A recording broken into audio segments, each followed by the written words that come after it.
Good morning, good afternoon, wherever you are in the world when you receive this video, and welcome to lesson 2. So week 2, lesson 2 of our Physics 101 series, and today we're going to be talking about Newton's laws.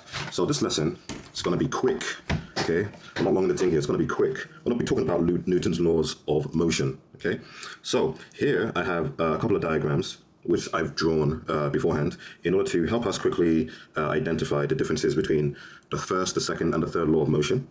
So in this diagram here, we are going to be talking about Newton's first law, okay? Newton's first law. And the first law is a statement of uniform motion, okay? So here I have a box and there are a couple of forces acting on it. The first force that I'm going to draw is the force of the weight of the box. So whenever we stand on planets or masses always are affected by gravity, because whenever you have mass, you have the force of gravity being acted upon that mass, or by that, or gravity comes out from that mass as a long range force.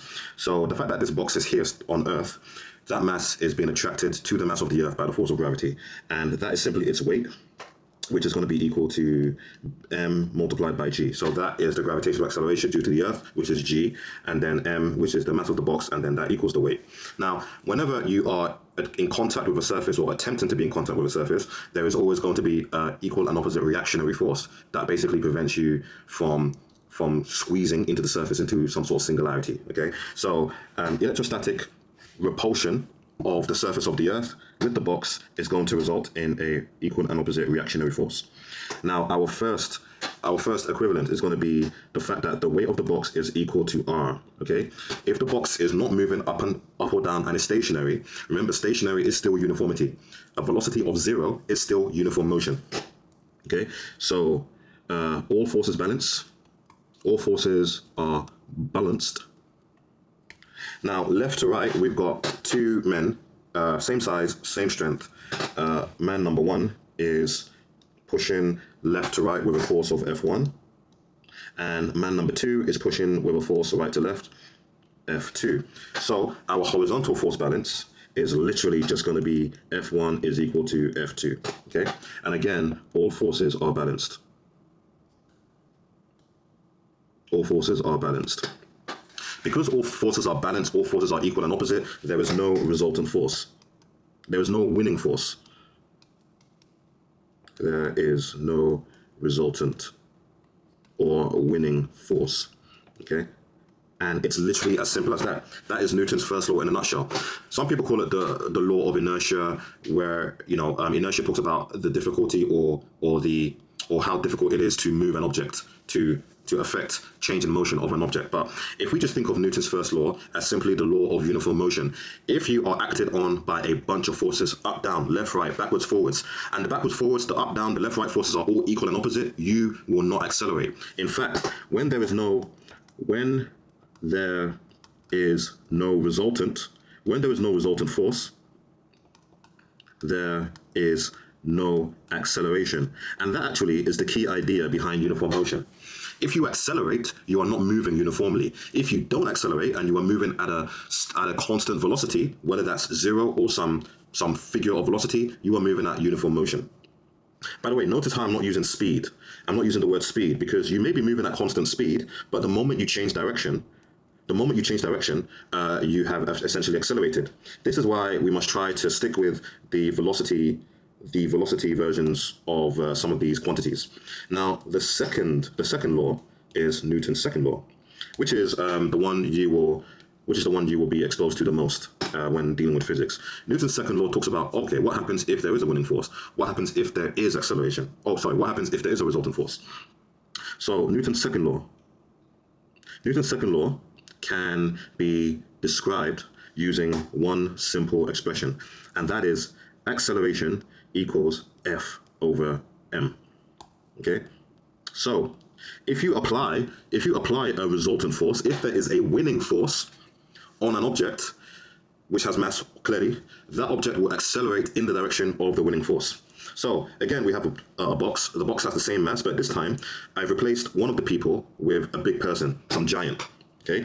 And this giant has a huge F2 force or F1 force going from right to left, And this person down here has a teeny weeny F2 force going from left to right.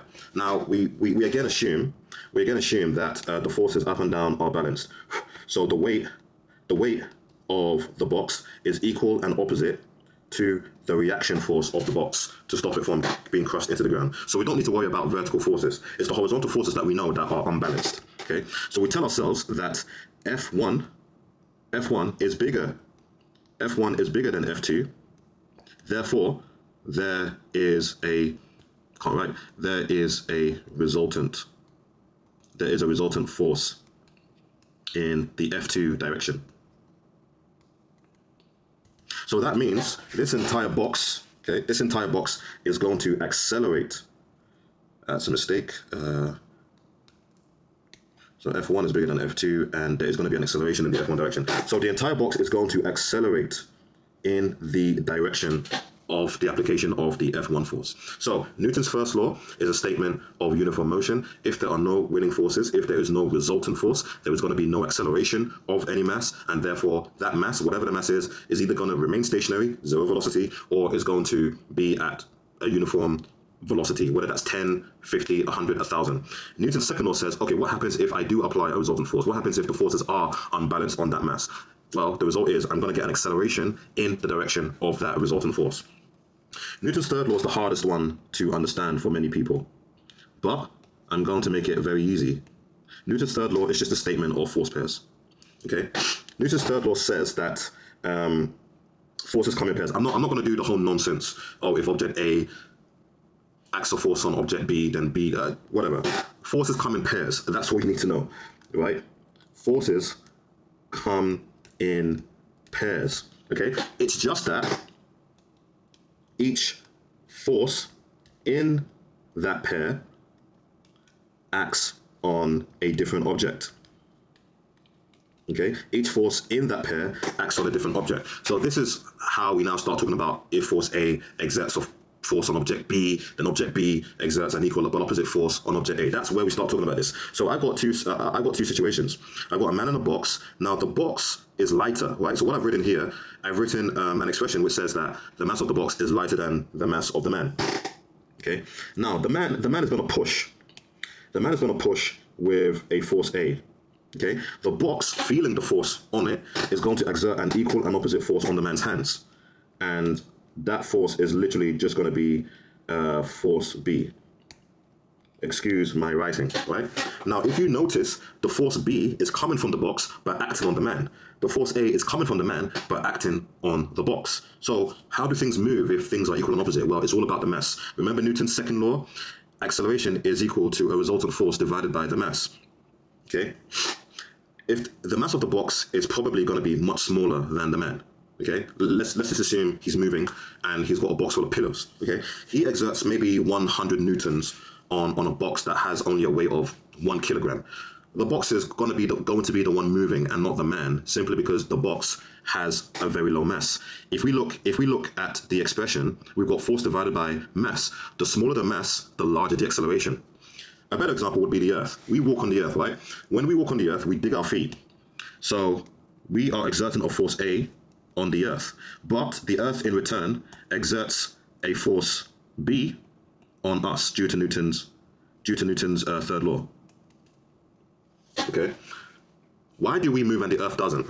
Well, let's assume 500 newtons. Okay, I've got powerful legs. Let's just assume I'm exerting. I don't even know if that's powerful, but let's just assume that I'm exerting a force of 500 newtons on the Earth. Right. So let's look at the acceleration of the Earth. So acceleration is equal to a force of 500 newtons from legs divided by the mass of the Earth, which is, I believe it's 6 times 10 to the 24 kilograms. And that is basically going to be zero, okay? That is almost going to be zero.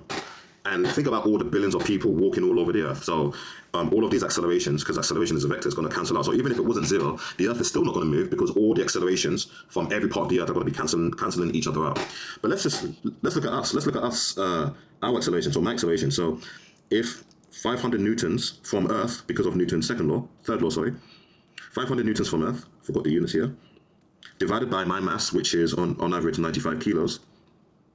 So 500 divided by 95 is almost 500 divided by 100. So that's about 5 meters per second squared. That makes sense. When we walk, we are accelerating in range of that number, okay? And that's all there is to it. Newton's first law, Newton's second law, Newton's third law. See you in the next video.